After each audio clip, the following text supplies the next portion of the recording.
Hi, I'm sglewis and this is my NME Big Read cover shoot. NME was like just a massive part of kind of music culture growing up. I grew up in Reading, I went to school there, so I remember Reading Festival was like a rite of passage there, and like the NME tent was like a big deal at the time. But I remember listening to bands like Biffy Clyro, there was an NME cover with Biffy Clyro on that I remember I had in the toilet when I was like a kid, and I'd read it and I'd be like, imagine being on the cover of NME. Yeah, like, so yeah, it was, this is pretty weird for me, this whole thing. It's been amazing. I got to wear some fancy, comfy clothes. There was some interesting props and sort of fun things to play with for the shoot. So yeah, it kind of made it more creative and interesting than just stand there and have your photo taken. So yeah, it's been a lot of fun.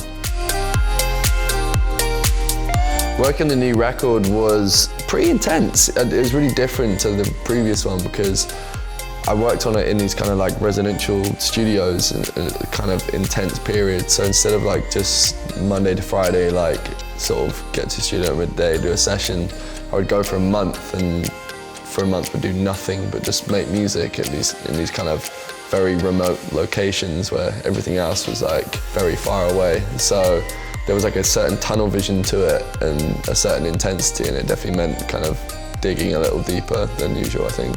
Naturally, because of the time it was made in lockdowns and pandemic, it's further removed from the club than the last one. And it's definitely slightly more kind of introspective than the last one, but I think it serves like a really different purpose. It's kind of more song focused, and hopefully you still like it.